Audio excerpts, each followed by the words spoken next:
ఏది చంద్రబాబు నాయుడు గారు మీ అనుభవం ఇదేనా?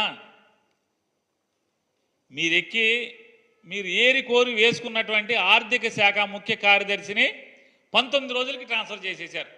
ఎందుకు ట్రాన్స్ఫర్ చేశారు? ఇప్పుడు బడ్జెట్ ఎందుకు పెట్టలేకపోతున్నారు? ఇవాళ రేపు బడ్జెట్ ప్రవేశపెడితే మీకు చెప్పాలి కదా, ఎలక్షన్లు అయ్యి 30 రోజులైంది, 35 రోజులు.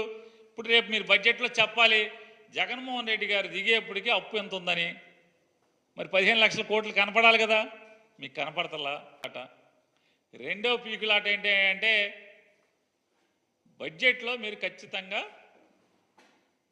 మీ సూపర్ సిక్స్లా లేదా పవన్ కళ్యాణ్ గారి ఏంటది షడ్భుజమా ఏంటండి దాన్ని ఏమంటారు, ఏదో చెప్పాడైనా అష్టదిగ్బంధనమా ఏదో చెప్పాడు, షణ్ముఖ వ్యూహం మిత్రుడు చెబుతున్నాడు ఆయన